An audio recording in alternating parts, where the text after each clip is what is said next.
Guess your stock just went up, golden boy.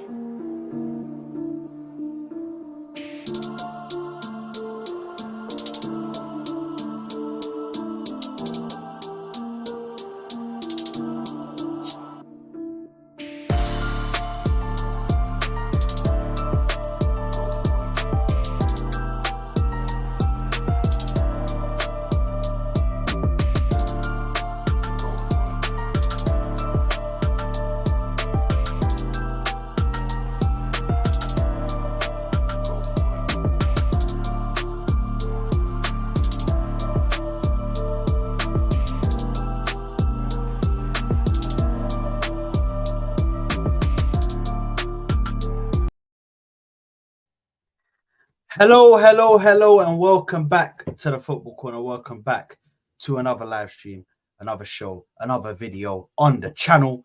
And today we are going to be doing the match reaction for the match against Burnley, which we did play today.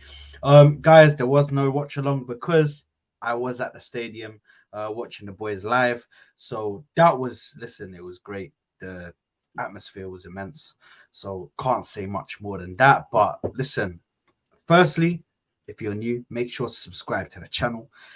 Make sure you're smashing that like button, trying to get it to more people, trying to get this live stream over to more people, trying to get this video over to more people. And if you're watching on the replay, also make sure to hit us with a like and a subscribe on the channel. We will appreciate it. Much appreciated. Now, big up TK. Big up T in the building already. Big up to yourself, my broski. Big up to yourself. Now, listen, I'm not going to do this match reaction by myself. I have a debutant on the channel. I just done a show with him over on Mo's channel.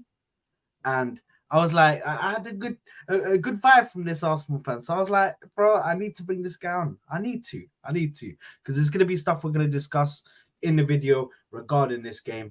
But let me introduce him. From Unbiased Sport. His link will be in the description, by the way, guys, so you can go subscribe. Make sure you subscribe to his channel. Forget about you can go. Make sure you subscribe to his channel, man.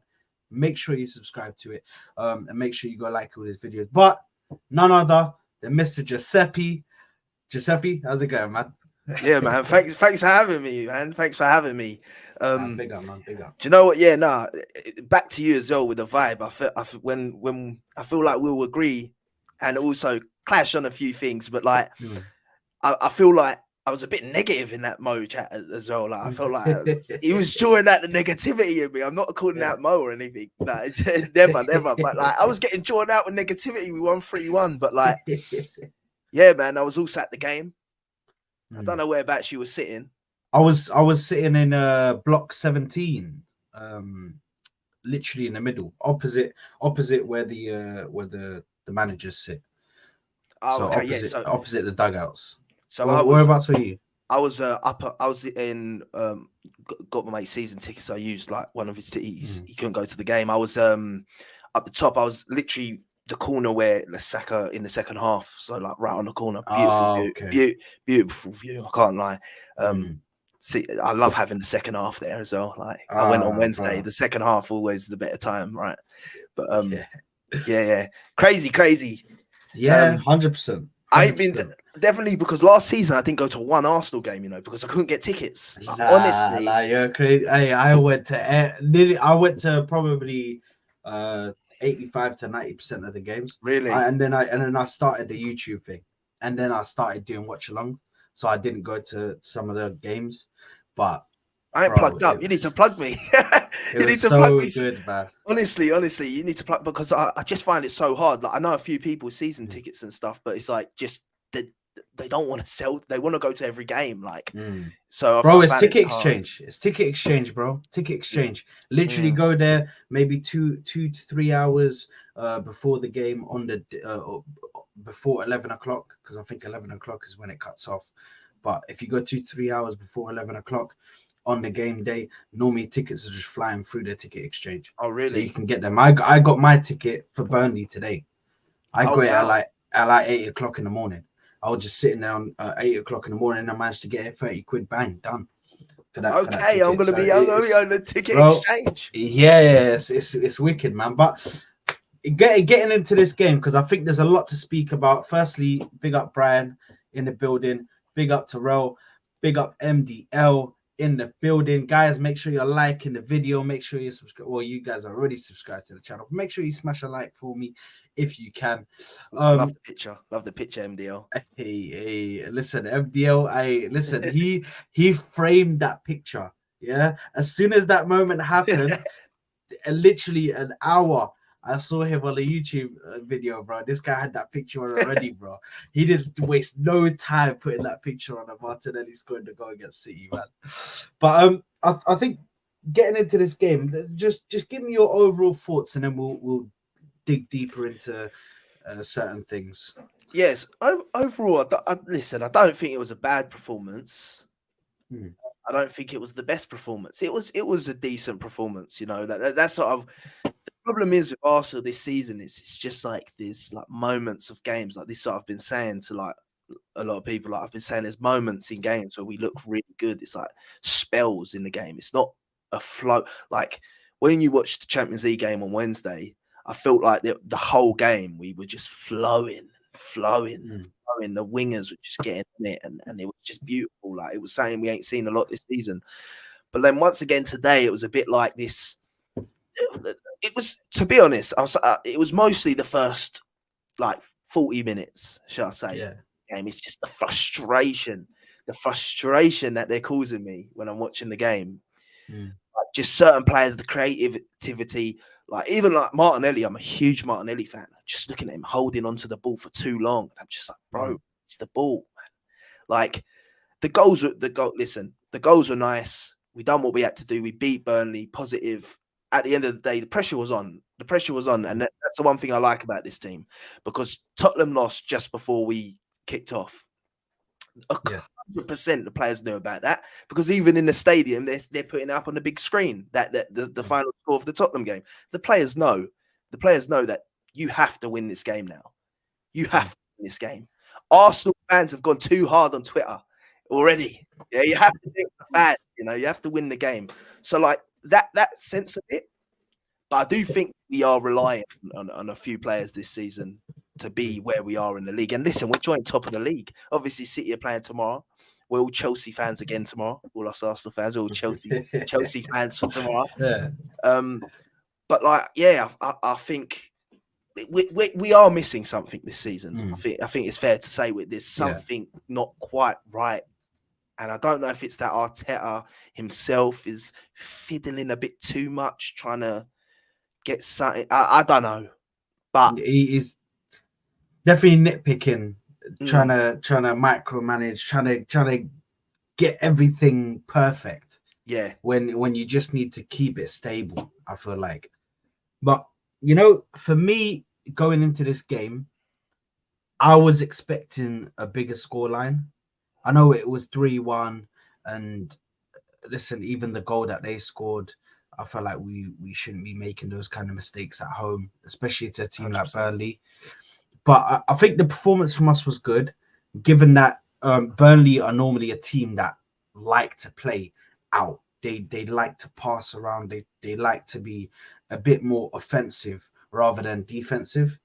And today I saw us push them back, so they were literally defending most of the time, rarely even getting passes through.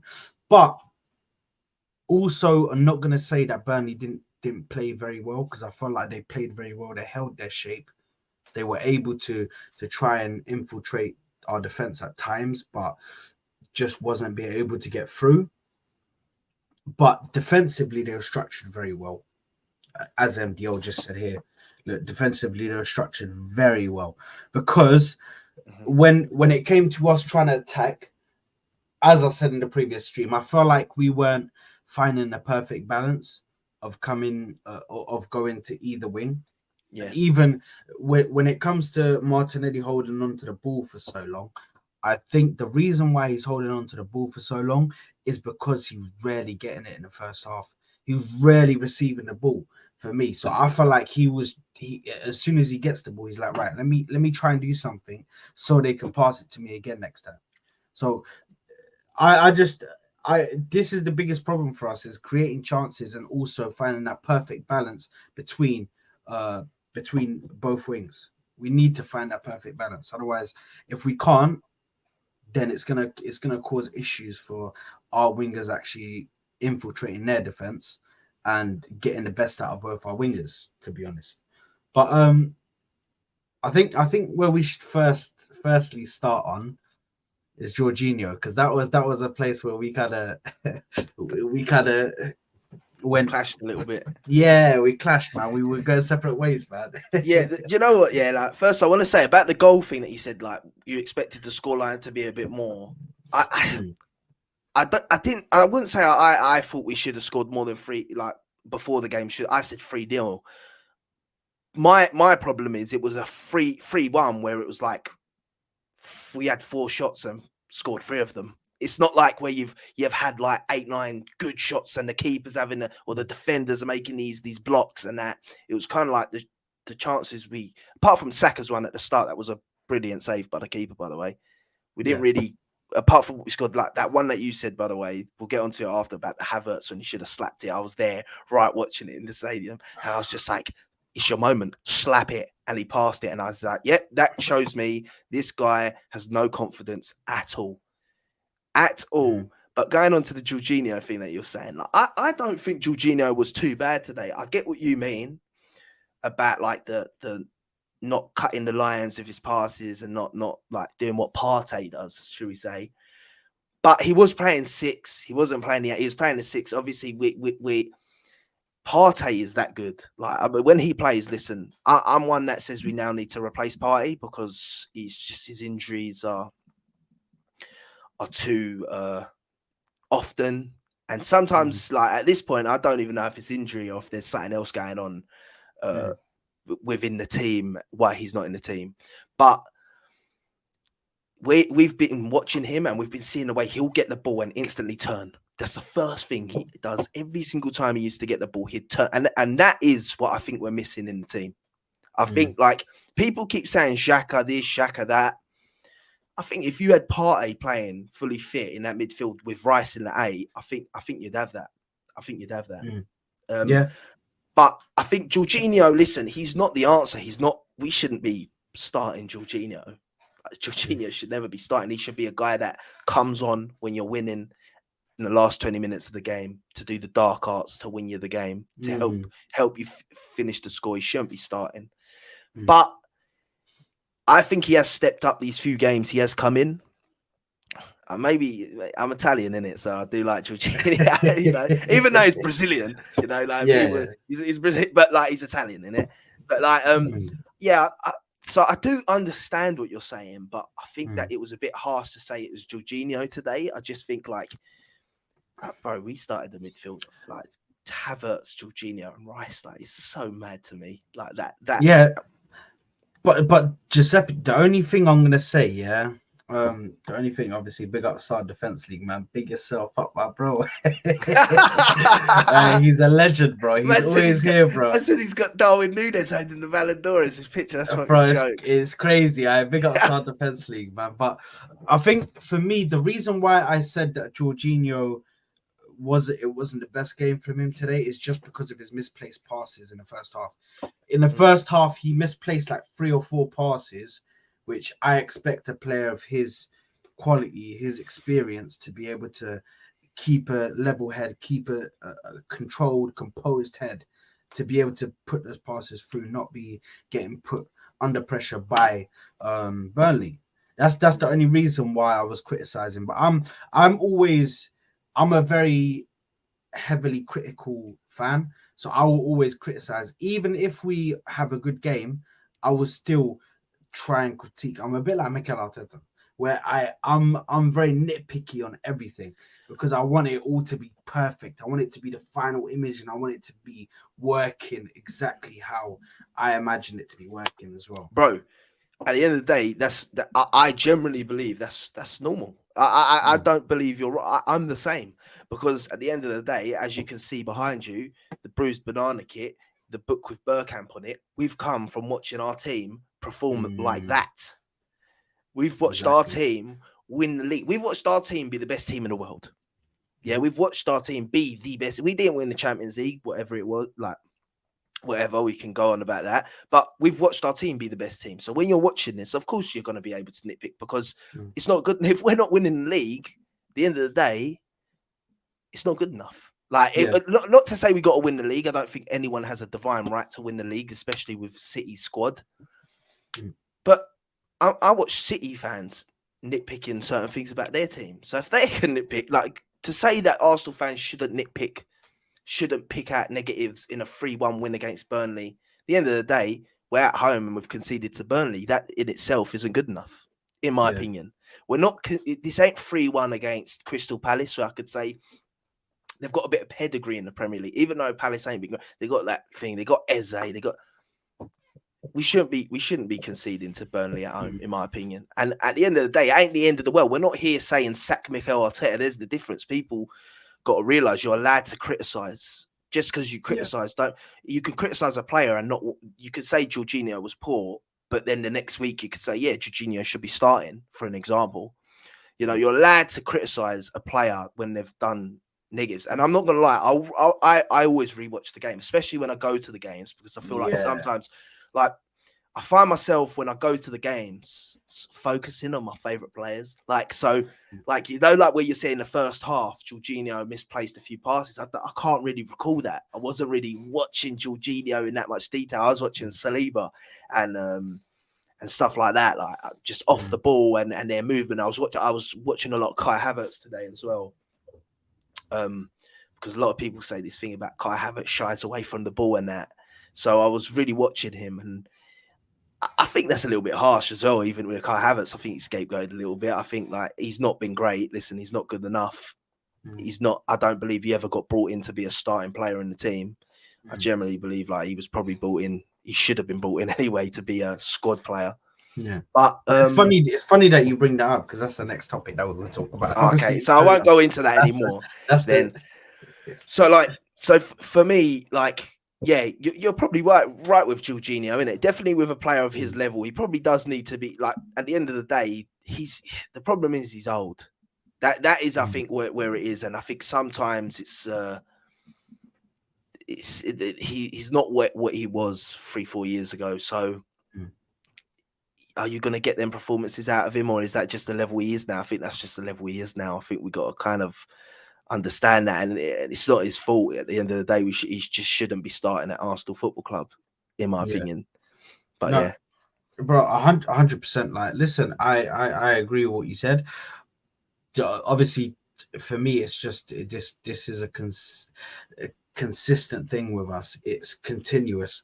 Anytime we go in and try and get a player from Chelsea, they're either too old or we're getting absolute bums from them. So we need to try and get a player from Chelsea that is actually top class, bro. The problem, the thing is, I will say, like, I think Jorginho is actually the best player we've ever signed from Chelsea. Like, let me say of modern time, because we might have some that I can't think of right now. Back in the day, that was quite quality, but unless you want to count Declan Rice because of the academy. Nah, joking. But nah. So, but it's Jorginho needs to be what we brought Jorginho in for. It's that thing that I said, come in the last 20 minutes, see out a game, them Champions League games where you're playing a Spanish team, where he doesn't need to have that speed. He doesn't need to be as agile. They're the games that he's good for, but you cannot have this guy. He should be the El Neni replacement. It's as simple as that. You shouldn't have him and El Neni on the team. It's one or the other, because they're a last straw sort of player when you want to see out a game or something like that. That is what he should be. And that is why I agree. 100%.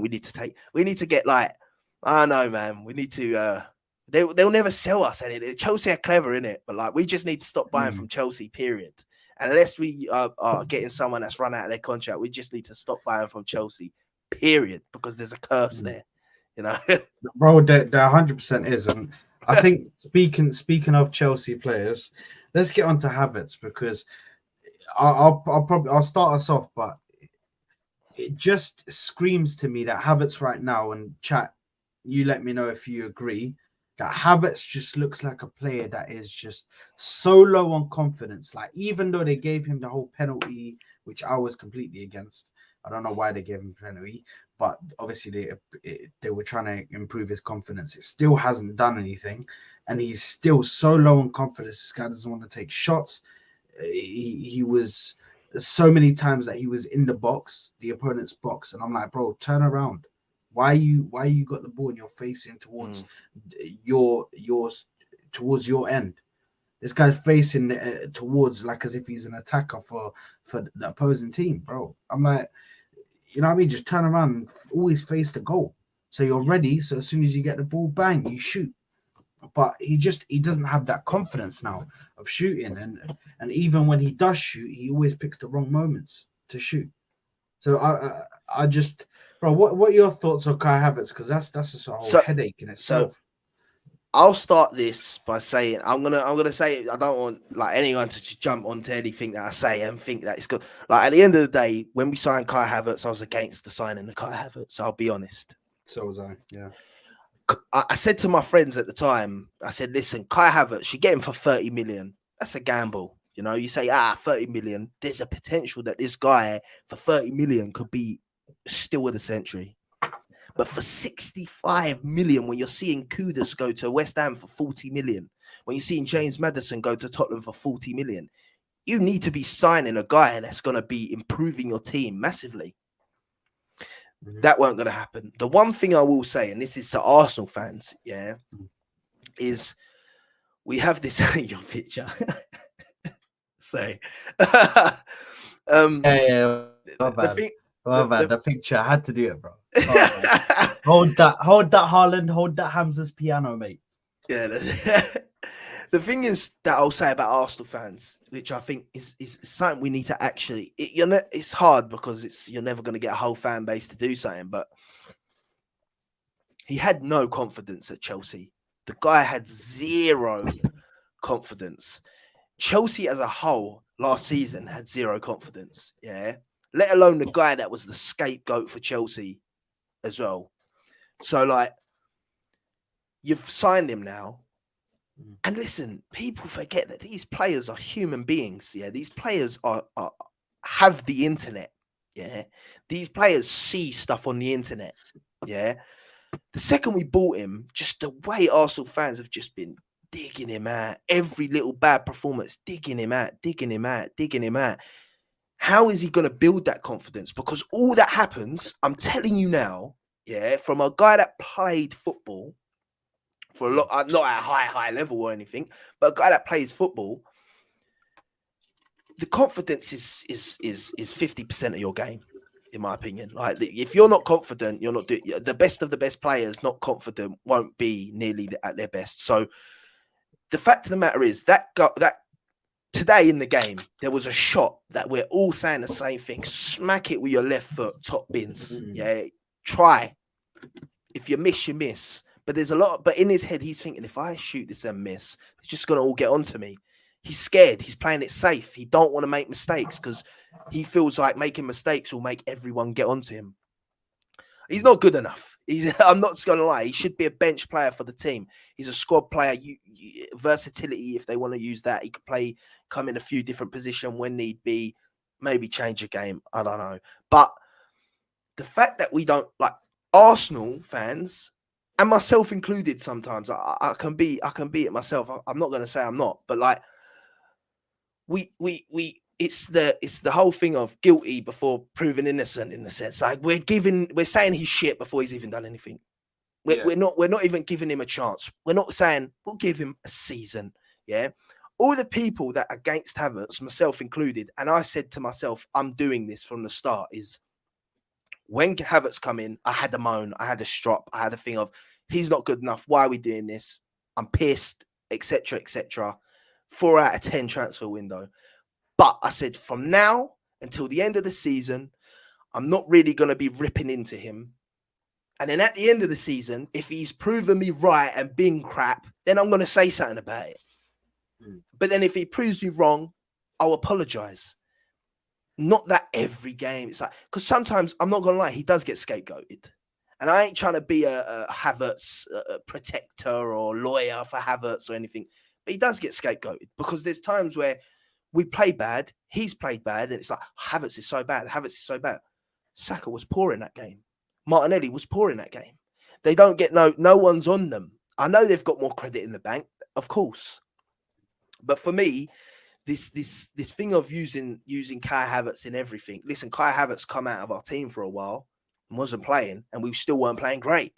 So he hasn't. First of all, he hasn't even come into a team the way it was last season. You never know, and he has to adapt to us. We've seen people like go into Man City, and I'm not saying this about Havertz, but we see Jack Grealish going to Man City, and he was poor the first season. Then once he understands everything and how it works and how the team works, and he's got a bit of confidence back, he has an amazing season.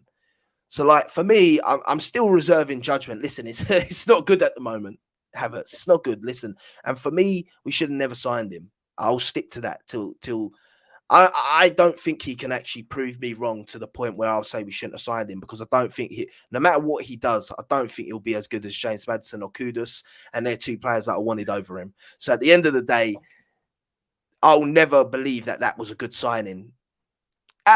Listen, maybe he wins us the Champions League. I don't know. Then maybe that changes it. He scores the winning goal in the Champions League like he did for Chelsea. Then I'll say that 65 million was worth it just for that. Yeah, but that ain't gonna happen in my opinion. But we'll have to. I'll have to hold back and wait for that to see what happens. But for me, yeah. Like right now, for me, he should be like the way I see the game today. He was playing the number 10, and Trossard was the number 9. For me, that should have been reversed. I think we should be playing, if we have to play them two, it should be Trossard in the 10 and Havertz in the 9. To be honest, I have a tactic which I'd use when Ødegaard is back, where we actually put Havertz in the striker position, and we put Trossard in the left 8 position. Oh, okay. And then Trossard goes up, Havertz drops deep, and then obviously they just change places basically, and it will create more space for Trossard to just go in, shoot, get a shot on goal. I feel like that's probably the best when Ødegaard is back. That's probably the best thing for us to do. But obviously Jesus will be back. Yeah. So it's whether we could do that with Jesus, but I don't think we would be able to do that. Just because Jesus coming into that left 8 or switching positions with him wouldn't work. But I think when it comes to that position, that's like a position for us which has never been filled, the left 8, because we went and got rid of Xhaka. We've got Declan Rice now, who is in this team, and he's playing on the left in the left 8 position, trying to cover the left 8 position. But because he's next to a player like Jorginho, which at times he was not performing to the level, you see Declan Rice, the reason why he'd get a lot of man of the matches or man of the match like performances is because Declan Rice often this season, a lot of times, has been doing everything himself. He's been doing the tracking back and putting in tackles and getting interceptions. Then he's trying to do the playmaking, passing around. Then he's also doing the driving the ball forward and trying to get into spaces where he can lay it off to one of the wingers or to the striker or player 1-2. Like, and even I think the last game that we saw against Sevilla, he was doing a lot of the overlap runs on the left. And I was like, bro, this by Declan Rice is just such a blessing. He's such a blessing. And I think today I think he was a bit off just because of that high standard that he set. Because even I was saying this to my boy M, who I was with after the game, like he's set such a high standard for me, that when he has a game, which is okay, he had an okay game. I'm not saying he had a bad game, but because he's set that high standard for me, even if he has an okay game, I'll start to think, oh, what's wrong? What's wrong with Rice. What's his name? Rice. Because he set that high standard for me. But what were your thoughts on Declan Rice today, man, because he definitely didn't look like his normal self. Yeah, today's game was a weird one, right? Because I feel like today's game was I don't know if it was like I don't know. You know, like sometimes when a game's weirdly easy to the point where people don't perform. Like maybe we went into the game thinking it was going to be like a walk in the park, whatever it was. But I do think that might go down to the fact that the people around him ain't playing good, and and at the end of the day, he's trying to do. He's playing in. At the end of the day, his position's the 6, isn't it? That's his. He comes out and says it himself that his main position is the 6. He's still learning that 8. So in certain games, he's probably going to come across certain challenges. Yeah. Which he can't, like, he struggles a bit more to overcome. So I think I agree with what you say. He set such a high standard now where it's like Declan Rice was putting in like minimum 7 out of 10 performances. Yeah. Like minimum every game. Like he's been our best player this season. Him and Saliba, but I'd give it to probably Declan Rice. But like I think with Rice, I just think it's so peak for Rice right now because he's not got the midfield that he should be in. You know, exactly. The midfield he is currently playing in. Yeah, like people, Arsenal fans might hate me saying this, but like I'm talking the midfield that started today is not better than the fucking West Ham midfield that he had last season. It's not. Souček and Paqueta are better than Havertz and Jorginho. It's literally this is the thing as well. Where and the thing is he's coming to the midfield as well. He's coming to a different midfield, which keeps more possession. Let's face it. West Ham are not a possession-based team. We are a possession-based team.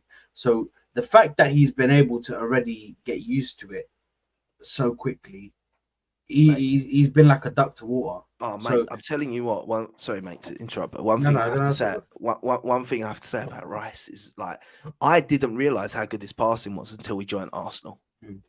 I'm not gonna lie, I was a player that I've always rated Rice. I always rated Rice, and it was only last season that I started thinking, this guy's quality, you know. And then when we signed him, I thought, I originally thought like 100 million. I was saying, listen, because of the English tax, I'd say higher than you thought you would do. Yeah. I was saying because of the English tax, okay, whatever. But I think we overpaid. But within 11, 12 games of the season, I think we stole him. I generally believe we stole this guy, and I think that the people start hating on him from other teams. He's this, he's that, because they're all jealous that we actually have this guy. I actually watched this guy play now, and I'm like, I could not believe we have Declan Rice at Arsenal. Honestly, I'm not. I know it might sound like I think if you you said in another chat, player that I'm Italian, so once again, player that I'm a huge fan of, Barella. You have a midfield, Barella. Listen, we won't sign Barella in January. Inter will never let him go in January. And if you got to sign him in January, you got to pay upwards of 100 million. But a midfield of Barella, Rice, and Odegaard is sensational. Honestly, it's sensational. I think that what we need to do now in January is spy another midfielder that might not be the final piece of the puzzle, but someone who can fit. That's why I'm not too against this Douglas Luiz link. I'm not too against it. If you could get him for a decent price, I'm talking 30 million, something like that. Yeah. I'm happy with that because I look at that as Jorginho's going next season. So you then still have to bring in another guy. Like, so that should be then, like, for me, we should be signing a striker and if say we signed, for me, my perfect Arsenal like transfer windows coming up would be to sign Ivan Toney and say a Douglas Luiz in January. Maybe not. I'd love Osimhen. I don't think we'll get him, but Toney and Douglas Luiz in the thing, and then I'd go for Tchouaméni in the summer. That's who I'd go for. Tuchemeni for me. Like I'm a huge fan. Leon Goretzka, someone like that. That's the level that we need in this midfield with Rice. Yeah. Do not waste having a guy like Rice, having someone next to him that's mediocre. You can't. You need to have, like, we are so close, but it's winding me up because it's always like we're one player away from having the complete midfield. It seems to keep being that. Like Xhaka, when we sold Xhaka, I was fine with selling Xhaka, but I said if we sign Xhaka, we need Rice and Caicedo. That was me in the summer. Yeah, that's what I was saying. We need two midfielders if Xhaka leaves, because we need one anyway. And then if Xhaka leaves, we need another one. I would not have sold Xhaka. I would not have sold Xhaka. I know Xhaka wanted to go and this and that, but I would have said to him, stay. And that ain't me saying Xhaka's good. And that ain't me saying, Xhaka's forgiven for all the years of crap and he had a really good season. Yeah. But he had a good season. And at the end of the day, they're top of the league right now. He's top of the league in Germany. Yeah, it's crazy. And he's a key component in that. They've got that striker bagging loads of goals, but he's a key factor in that team performing like that. It is what it is. Like, people will say, I weren't saying we needed to keep Xhaka if we bought someone else, you know. I was saying to myself, I was saying today, if we'd signed even a Ward-Prowse instead of Havertz, I think we'd be in a much better position this season. And Ward-Prowse ain't the answer. He ain't the answer for Arsenal. We need someone world class. That now we've now entered. I believe Arsenal have now entered the realm where we need to be signing world class players, or right on the cusp of world class. There's no point signing these players that are just like sidestepping the players we have. Like, you're selling him, but you're bringing in someone just as good as you need to bring in someone better than that player that you're getting rid of. Now is when we need world class players. That's why I say we need to go sign a Tuchemeni or a Barella or a Goretzka. They're the names. I don't want to, like, as I say, in January, it's a bit different. In January, if we're signing and by the way, the Douglas Luiz thing, I'm saying that is in the sense of if we sign a striker, if we sign Tony and then get in Douglas Luiz as well, I'll be happy with that for January. But in the summer, if you were to say in the summer we're signing Douglas Luiz as our midfield, like, new guy, then I do not think that's even good enough. Yeah. No, the thing is with Tuchemeni, I don't know how you say his name, man. But is it Tchouaméni? Yeah, I think it's Tchouaméni. I think the thing with Tchouaméni is obviously he's come out and said that he wants to stay at Madrid. Madrid are clearly not willing to let this guy go, but definitely need to bring in some, because I think you can move Declan Rice to the 6, and then you can focus on getting a left 8. For me, the left 8 is important. So the only thing with Douglas Luiz is I don't think that Aston Villa are going to let him go. That's the only issue that I have. Yeah. Is that Aston Villa right now have dropped what was it, like 80 million, 90 million or something like that price tag on him, which is stupid. Yeah, get out of here. It's stupid. At most, you're going to get maybe 50, 60 million. At most. Like, you're not getting 90 million for the guy. I'm sorry, but... No, what the hell? And no way. To be honest, even looking at a player like Douglas Luiz, he's still not at the level that we need. But I completely agree with you that we've literally transitioned into how the big clubs are, where you need to be buying these world-class players. You need to be playing these or buying these world-class or on the cusp of being world-class players. Yeah. And you can try your little experiments. You could try experiments on the side. Yeah, you can bring in your Havertzes. You could bring in your this and your that. As long as they're not at a mad price. I feel like the Havertz was just an unnecessary risk. And for the price tag that he got bought in for, that risk was so high. Do you know what I mean? But like, I generally believe that this is when I say, like, people want to say that, I generally still believe that Rice was brought in to be the 8. I actually do. I actually do think that. I think that not to be a sole 8, but he had to be an option for both, because, like, we're forgetting we haven't got Partey this season. If we had Partey fully fit and you got Partey and Rice, in the midfield, then I know people say your 8 should be scoring this amount of goals. Look how many goals Xhaka. For me, that's I've not. never agreed to that. I I don't agree never with that. agreed with that. I don't agree with that at Because all. the 8 doesn't need to be scoring goals, just as long as he's able to do his defensive duties as well as progressing the ball forward, which Rice Yeah. does. I'm happy with that. But then that begs the question: who are we gonna get in the 6 then? Because Partey, obviously, we'll get into this now, which is Partey is a whole different situation because Partey just can't stay fit. He's so unreliable with injuries. So who do we get in instead of Partey?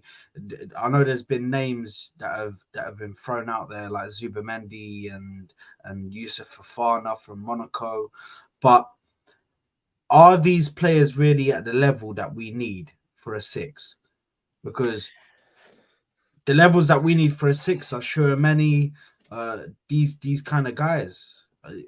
Obviously, To be honest, I do now think that I do think now we're probably going to look more into we with Rice. We kind of have this option of looking for a 6 or an 8. yeah. You know, we have that sort of option. Who's available? Who can we get? Like for me, if you got someone like Leon Goretzka, man. Like I know people don't like that guy, and certain I don't know why. He's a quality player. I look at someone like Joshua Kimmich. Oh, You're not a fan? bro, I would not, bro. Forget about I'm not a fan. I'm a hell yeah, I'm a fan. Okay, But I'll yeah. take Joshua Kimmich in a heartbeat, bro. And Goretzka. And here's the thing now for me. This is who we should be now. Like, forget all this crap of Arsenal 3-4 years ago. Why can't we go and get this guy? We now have, listen, the one thing I'll say about Declan Rice, having Declan Rice in the team, which is a huge coup for us, is someone like Kimmich, Goretzka, Barella, these players, they'll now look at our midfield and say, I can go play with Declan Rice and Odegaard. Yeah, I'll have that. I'll go there. They're not going to play with Jorginho and Havertz. You know, that this is where we're going now. This is where we should be going. And it's more about the club acting like that. I'm hearing all this stuff about we can't spend too much financial fair play. Financial fair play thing, I can't understand any of that. I don't even like getting into any of that because I don't get it. But like, damn, man, we need to act like a huge club now. If we want to win the league, yeah, we need to act like a huge club and go and make like Declan Rice was such a statement signing in the summer. It's why I'm so pissed off with the summer transfer, yeah, because we made such a statement and then we just filtered out in the transfer window. Like, we made that statement, man. We were one or two transfers away from making everyone like everyone started getting scared when we signed Declan Rice because it was so early. They were thinking, oh my God, they've already signed Declan Rice. I'm there dancing.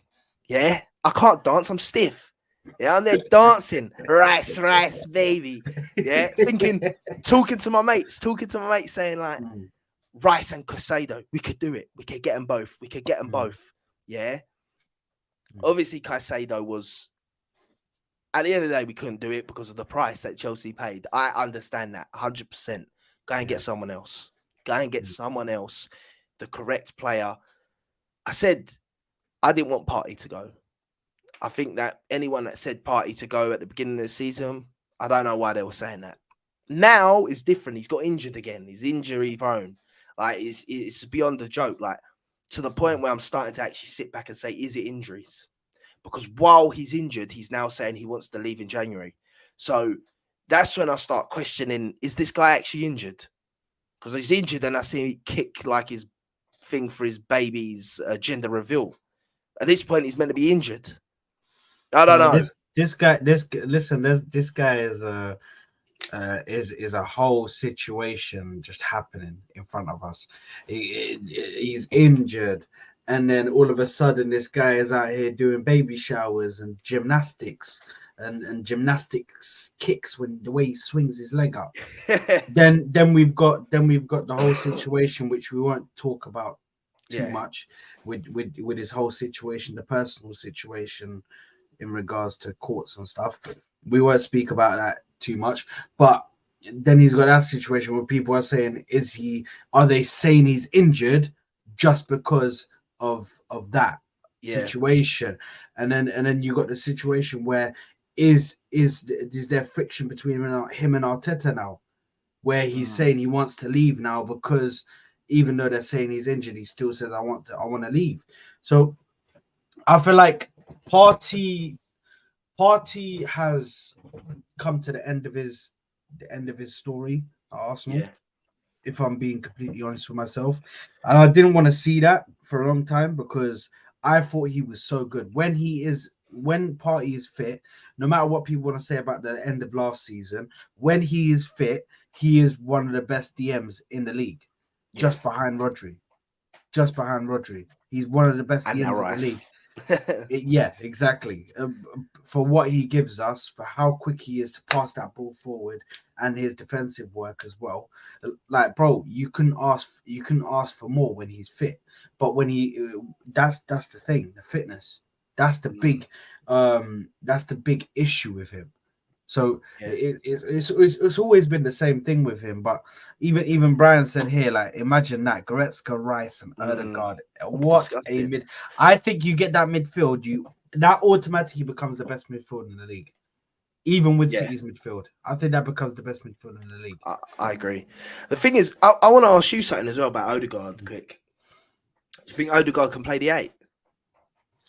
I've been dibbling and dabbling with it in my brain, thinking, can he do it? But because I know the idea that you're going for, because what you want. Let me tell you what you want to do. I'll tell you what you want to do before you even tell me. You want to put Erdogan in the 8, and you want to put Trossard in the 10. Am I correct? So that's what you wanted to do? This season, I'd maybe try that, but like I'd probably try that with weaker teams. I feel like, listen, if you're playing if you're playing Burnley, you do that. You can do that.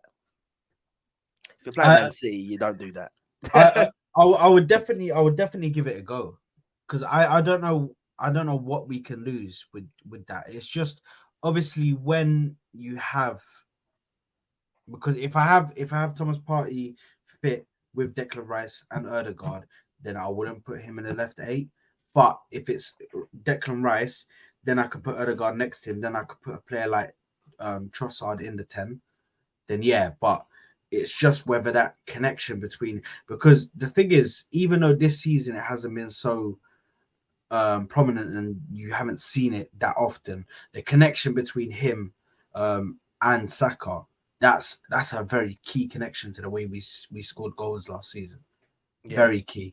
The amount of times that him and Saka would connect and do 1-2s and then bang, and then he'd find Saka in behind, and it'd just be so silky, so smooth, and so quick that defenders wouldn't even know what's happening. And it was happening so many times last season, but this season they've started off, and it's definitely I think been affected because of Thomas Partey not being there. So it's just whether we can find somebody who can fill in that void or fill in that hole in the 6th position. Do you know what I mean? I will say the one thing I do want to just quickly say about this whole 8 situation is I need to see Odegaard playing well before I make a full assumption on it, because like the thing of like when we watch the game, we've got like Zinchenko playing as an 8, even though he started left back, he's playing like an 8. He's playing around that position, or a 6, and then some moves over to, like, he's playing in the midfield. The problem is it are we thinking that we need an 8 so bad because Odegaard hasn't been playing well? That's why it looks like we need it. But like when Odegaard comes back from injury now and he plays as good as he was playing last season, does now that look like as much of a problem? That's just the one thing I might want to put out there, like in the sense of, I think this season's been a hard one to judge. We're joint top of the league. It's so crazy, man, how far we have come to be moaning about our team while we're joint top of the league, and we ain't been playing that well. But we're joint top of the league. That's the scary thing. We've only lost one game. Bearing in mind the one game we lost, there was VAR, disgraceful stuff in the game. I'm not saying we should have won the game. We shouldn't have. Draw was a fair result for that game. Yeah. But not only that, the one game we've lost is Newcastle away, arguably one of the top 3 hardest games of the season, I reckon. For like, maybe not for us, but in general, you know, like you got the Man City away, Liverpool away, and probably apart from maybe someone coming to the Emirates, but we can't do that. It's probably Newcastle. For us, maybe you could chuck in Tottenham away there. But defensively, Newcastle are unreal. So at home, like I see the stat that they haven't conceded a goal at home since August or some crap like that. Like that's ridiculous. Yeah, in the Premier League. Yeah. So there's that side of it, but the problem is it's just that there's just something missing, and we're just not fully there. But is that down to individuals not really playing as good as they should be playing and can be playing, or is it the lack of quality in the team? We didn't improve our team, in my opinion, we didn't really improve our team in the summer, as we've alluded to. Obviously, we kind of did in the sense of bringing in Timber, but then he's out for the whole season. Therefore, and I don't excuse that at all, because that happened when we still had 2-3 weeks of the transfer window left. If that happened the day after the transfer window closed, I could say, you know what, we're just unlucky. But the fact that we had time and we loaned out Tierney after that, because sometimes I watch these games and I think, if we had Tierney as an option, the way he used to bomb down that side with Martinelli, like you know, like we haven't got that anymore. It's not the style Arteta wants to play, obviously. But yeah, I just think that the Kai Havertz one, obviously in there, he ain't really providing enough in the game. But the problem is you can't start moaning when you're losing, because then it's too late. You got to be proactive, not reactive. So that's why. But I'm telling you now, this is why I'm saying that we need, like, if we continue this right now and we're around there in January and we can sign the right players, we can go somewhere this season if we sign the right players in January. Because if we stay there or thereabouts, because I see City losing more points. I'm not going to lie to you. I think City are quality in it. City could go on in January and kick on and go and win the rest of their games. But I believe we can actually do that as well. Yeah. I generally believe that if Arsenal come January sign the right player, a striker, an Ivan Toney or something, maybe another backup in the midfield, and then you've got the likes of Odegaard, Jesus, all coming back fit, playing well, Saka playing how he was last season, Martinelli playing how he was last season, we could go on and win loads of games. Right now, we're looking at it through these glasses of it's Arsenal Football Club, it's the thing. But this ain't Arsenal Football Club from 2-3 years ago, because Arsenal Football Club 2-3 years ago, with these performances and the quality of certain performances from individuals, would be sitting where Man United are sitting right now.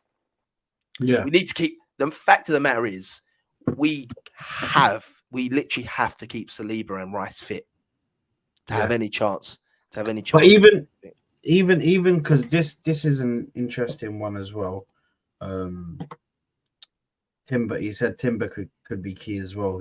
Timber's still yet to come, and I don't care what Mo was saying and all of that. Yeah, bro, I count Timber as a starting player because he started most of our games during the preseason, and started the game in the Community Shield, and started the Nottingham Forest game. I'm sorry, he's a star. As simple as that. For me, Timber's a star. Listen, there's the argument that Zinchenko was injured, but he's Zinchenko with better defensive attributes. It's as simple as that. He's as good as maybe passing wise. Zinchenko, like, don't get to Zinchenko's passing is unreal. But like that's what I'm saying. When I said it in that thing, people were like, you can't say it. You can't say it. I know that it. Obviously, I was saying it as an Arsenal fan, and you can't. They say you can't look at it from the Community Shield, but I can when he put in a man of the match performance against Man City in the Community Shield. I don't care if it's the Community Shield or what it is. It's Man City, and you've come in, and the confidence he showed was the Saliba confidence. I was watching him, and he was reminding me of Saliba. And since Saliba's come into the team, Saliba's been quality. Like he needed no time to bed into the team. And I think Timber was the same. I think Timber Man United wanted Timber before they got Martinez. They couldn't get Timber. They went for Martinez. Now everyone's saying, and by the way, the person that wanted that was the manager of Ajax. Yeah. Yeah. So people that are saying Martinez is one of the best centre-backs, because a lot of people say Martinez is up there for one of the best centre-backs in the league. So if you're saying he's one of the best centre-backs in the league, they only wanted him because we were looking at getting him and they were looking at getting Timber. But then they couldn't get Timber and they took Martinez because they couldn't get Timber because the Timber said he didn't want to join them. I think Timber's going to be an amazing player, and I think he'll be key in our team going forward. Obviously, we never know. I personally think he will. I think it's going to be beautiful when he comes back. It's going to be like next season. It's going to be like we've made another signing, because I don't really think it's going to feature this season. You can always hope. I think he will. I think yeah. Back end. I think the back end of January, maybe February, is when he's scheduled to come back, isn't he? From his injury. I don't think they'll put him in straight away. But yeah, I think he can feature maybe in March, in the latter end of the Champions League, as well as playing games in the Premier League. But yeah, I think he could definitely feature. But for me, all good, bro. But for me, I think looking at because just going back to the game. Defensively this season, man, our defense, apart from one mistake which was made by Tomiyasu, who I think has been solid, to be honest, for most of the season. That was a bit weird seeing him make that mistake, and I think there was a misplaced pass from Saliba. But other than that, I think it was a comfortable defensive performance from us.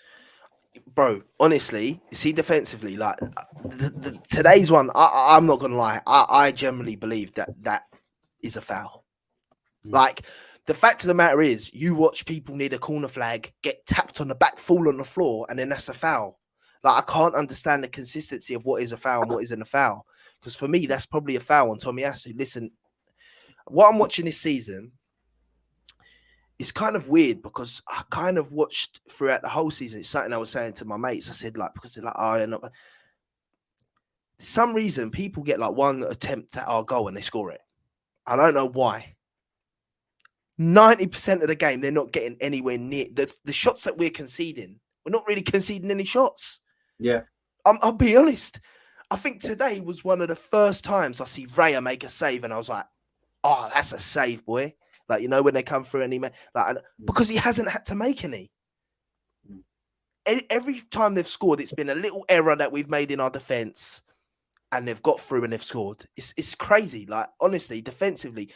And this is why I think we are being so nitpicky as Arsenal fans right now, because I feel like we're watching this team and we actually are all like, I think Arsenal fans can all kind of agree when watching to think we are one or two top tier players away from having one of the best teams in the world.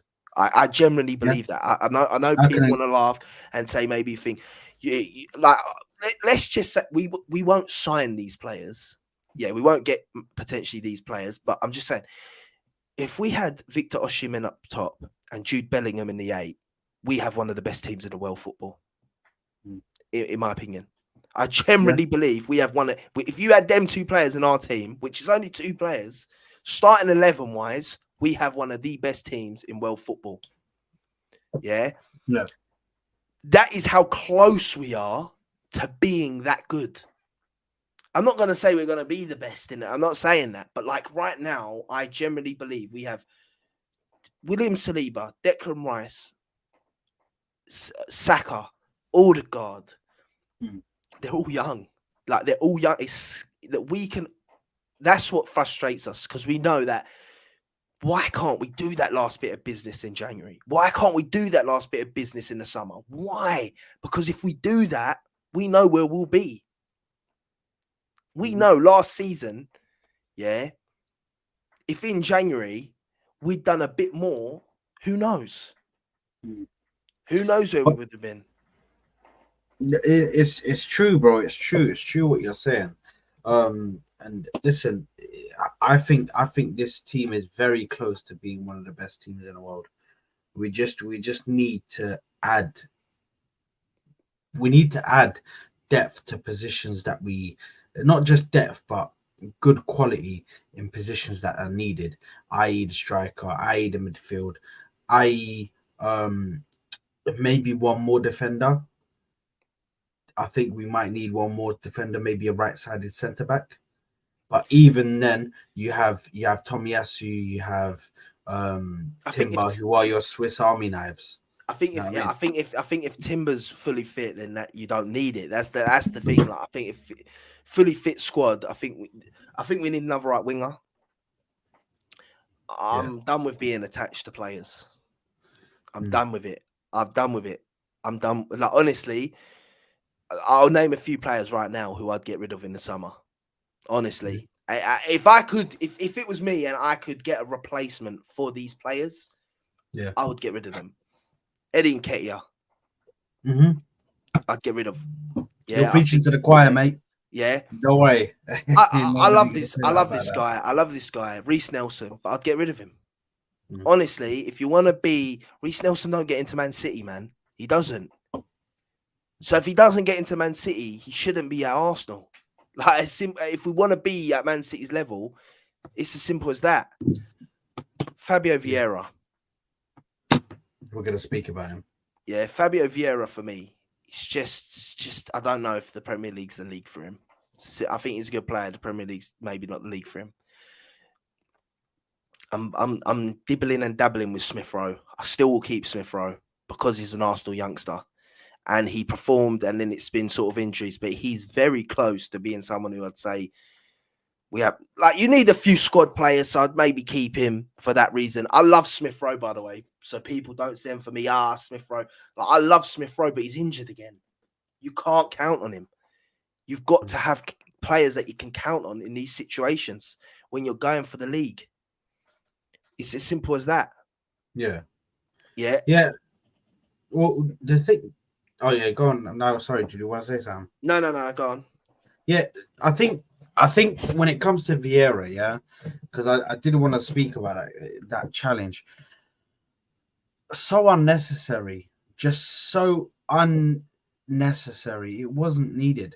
Why would you go with that high? Firstly, I'm going to say it's 100% a red card. 100% a red card. He was going up, studs up, went towards his knee. You're never going to get away with that. And even he knew partially. As soon as he done it, he knew, Yeah. bro. It was done. It was just a bit of a clown moment. It was a bit of a stupid moment from him because as a professional player, bro, you never go studs up, never Yeah. to anybody. So it put us under pressure for no reason, and even for him to go off, like it was just very, very immature of him. You'd expect for players to be at least to have some sort of maturity on the pitch to not do stupid challenges like that. I thought we got away from that. If I'm being honest, I thought we'd gotten away from players doing rash challenges like the Granit Xhakas of the world, where they'd randomly just kick a player in the chest, i.e. the Diogo Jota one. Yeah, I got your hands up, piano. Thank you. Yeah, so I thought we got away from this. So why are we still making these mistakes? Like, we can't have people in the team that are making that mistake. I do think Fabio Vieira still has a place in this team, but it was such a stupid mistake from him today, man. Yeah. Such a stupid mistake. For me, it's a red card. The one gripe I have with it, the one thing that really wound me up about the red card, like apart from Fabio Vieira doing the dumb challenge, was the ref. Like the quickness that he got that red card at. Yeah, this is the same ref that didn't send off Kovacic when we played Man City. Yeah, that's the one thing that annoys me. This consistency thing. Like, it was a red card. So was Kovacic's on Alderweireld. He didn't want to get the red card out there, but as soon as it's Fabio Vieira, it's a red card. I think Fabio Vieira was going to control the ball. I don't think he meant it. I think he just went in wrong, and I don't know. It was just as you say, an immature, stupid way to do it. It's not. The thing is, you come in, you've been subbed on for Havertz, right? Havertz started the game. Havertz ain't been playing that well. You now come on for Havertz while Odegaard is injured. So you should be coming on to think, I'm going to show this manager why I should have been starting today. That's the sort of player we need in this team. Players that are going to be like, I should be starting, so I'm going to show you why I should be starting. Trossard done it on Wednesday. He started again today. He scored. He's showing it. So now next game, Eddie Nketiah can't start again because he's showing why he should be starting in that front position ahead of Nketiah. Fabio Vieira come on today, did absolutely nothing. He somehow come on and like, honestly, you feel Havertz was probably one of the worst players on the pitch from our team, and he got taken off. Somehow you've come on and been worse than him, and then got sent off. Honestly, it was so annoying, and that's the one thing with Fabio Vieira. It really it bugs me because I can see that he's got that technical ability. He's got that. It's the reason we signed him. I just don't know if the Premier League's for him. That's the one thing. I just don't know if the Premier League's for him. I wouldn't sell him right away. I'm not saying sell him in January. I'm not even saying sell him in the summer. Like, as long as he is what he is and he's a bench player and he's a guy that can maybe develop into something, or maybe he's play a little bit good, get a bit of money for him, that's fine. But I just think we need more. We need more. Like, yeah. They told us, I see a comment, they told us the new Bernardo Silva there. No way. By the way, Bernardo Silva in our team would be immense. Bro. Don't even tempt me, man. Hamza's piano ain't gonna let him go, bro. He ain't gonna let him go. He's gonna keep him. But yeah, go on, mate. Yeah, but like even the game today, like apart from all the negative side of things, I thought like all our goals were nice. The first goal, once again, it's that same little link up of Saka. You know, Saka's assisted every single one of Trossard's goals. Yeah. And even this whole narrative, this narrative of Saka being not even existent in this season. Oh, no.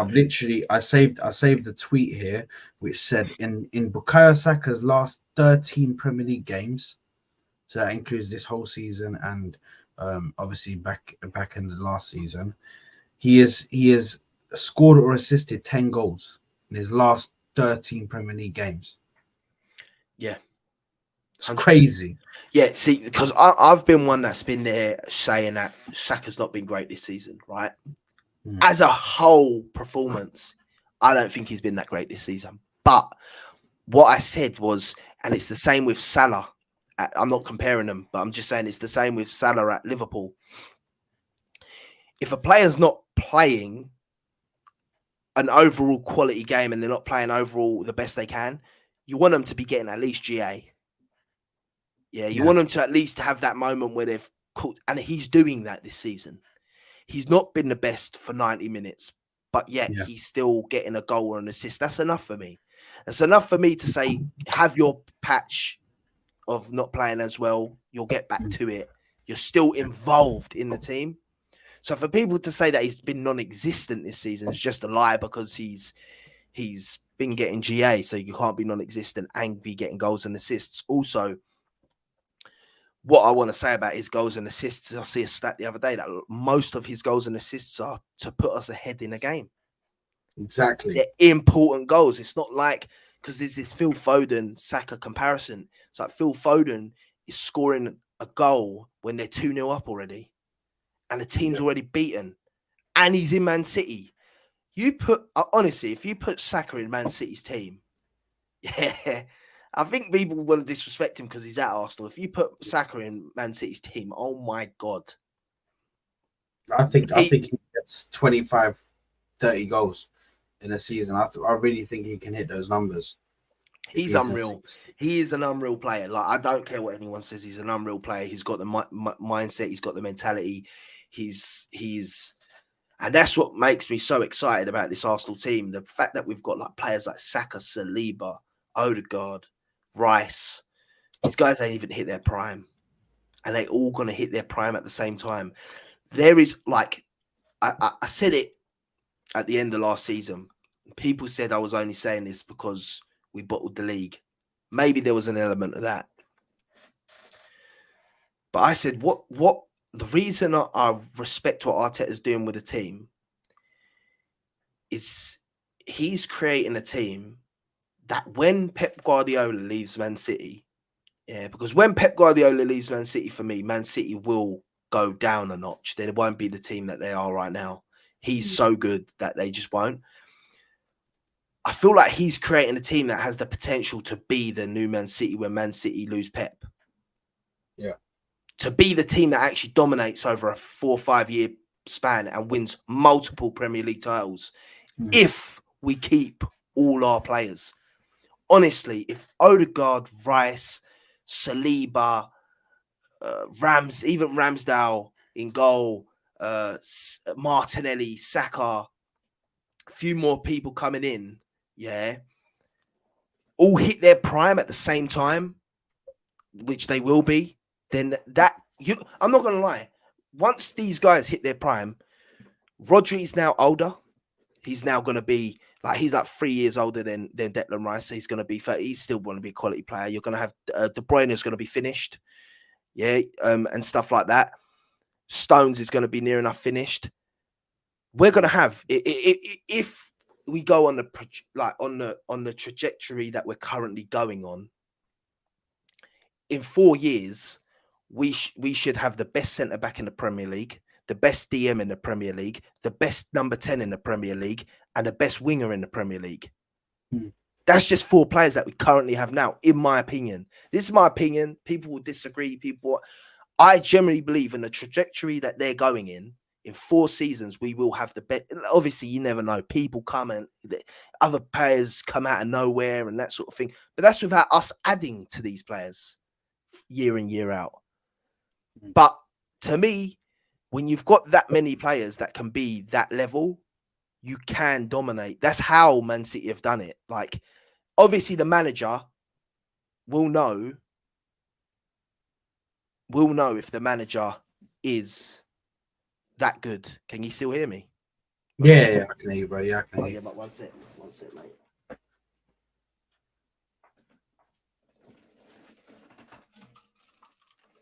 Can you speak now, please? Yeah, can you hear me? Oh, my headset, man. 1 second, mate. My No headset worries. died. No, all good, mate. All good.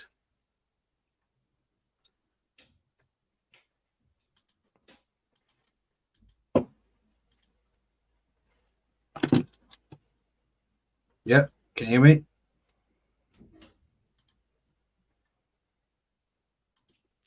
Yep. Guys, make sure to make sure you're liking and subscribing, by the way.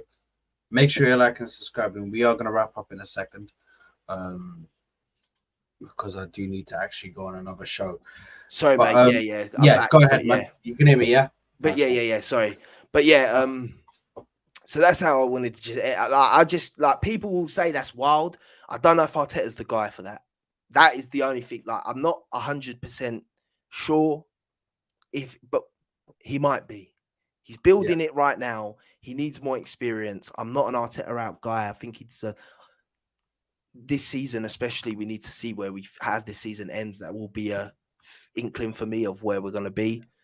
But the question for that is that Mikel Arteta's statement or whatever is that, listen, Mikel Arteta is a good coach. There's no denying he's a good coach. I think he's one of the top coaches in the league. But where Mikel Arteta doesn't, or where Mikel Arteta really fails, or not fails, but he kind of lacks a bit, is the management. You've got the man management. You have the management on the pitch, the picking of certain teams. That's where he kind of lacks a bit. But when it comes to his coaching and being able to coach a player and get him onto a play style, perfect. He can do that.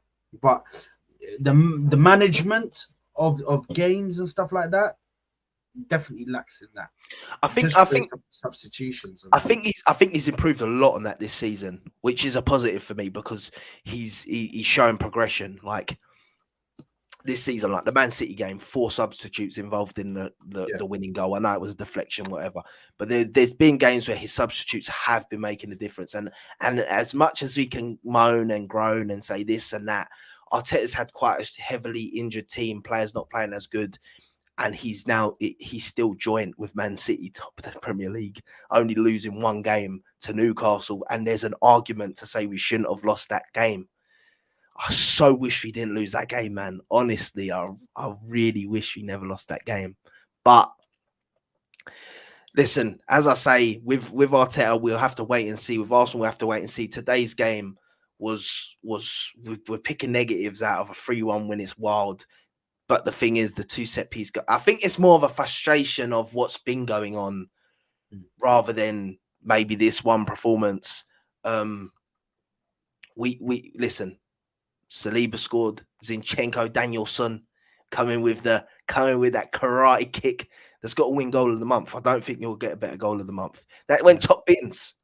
Like honestly, that goal was actually so like I'm seeing people go, it was all no, that goal was superb. That's a left back.